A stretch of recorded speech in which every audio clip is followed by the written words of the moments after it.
दुखों से मुक्ति best moral stories for kids. एक बार भगवान बुद्ध जी एक गांव में उपदेश दे रहे थे। वहां पर एक धनी व्यक्ति उपदेश सुन रहा था। वह भगवान बुद्ध से एक प्रश्न पूछना चाहता था, लेकिन सब लोगों के सामने प्रश्न पूछने में संकोच कर रहा था, क्योंकि उसकी गांव में काफी प्रतिष्ठा थी। प्रश्न ऐसा था कि उसकी प्रतिष्ठा दांव पर लग जाती।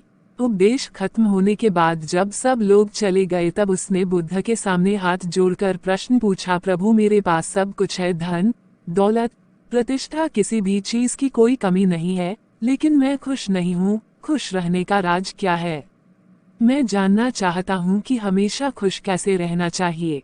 यह सुनकर भगवान बुद्ध उसे अपने साथ जंगल में ले गए और सामने एक बड़े पत्थर को देखकर कहा कि इस पत्थर को उठाकर मेरे साथ चलो। कुछ समय बाद उस व्यक्ति के हाथ में दर्द होने लगा, लेकिन वह चुप रहा। काफी समय बीत जाने के बाद उससे दर्द सहा नहीं गया और बुद्ध जी से कहा, मेरे हाथ में बहुत दर्द हो रहा है। बुद्ध जी ने कहा, पत्थर नीचे रख दो, और पत्थर नीचे रखते ही उसे राहत महसूस हुई। तब बुद्ध जी ने समझाया कि यही खुश रहने का राज है। उस व्यक्ति को कुछ समझ नहीं आया। बुद्ध जी बोले, जिस तरह इस पत्थर को जितने समय तक हाथ में रखोगे उतना ही दर्द होगा, इसी प्रकार दुख के बोझ को जितनी देर तक हम अपने कंधे पर रखेंगे उतने ही ज्यादा दुखी और निराश रहेंगे।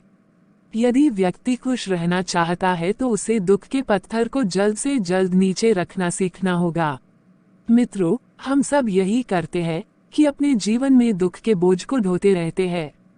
दुखों से मुक्ति तभी संभव है जब हम दुख के बोझ को अपने मन से जल्दी निकाल दें और इच्छाओं से रहित होकर या जो है उसी में शुक्र करते हुए खुश रहें।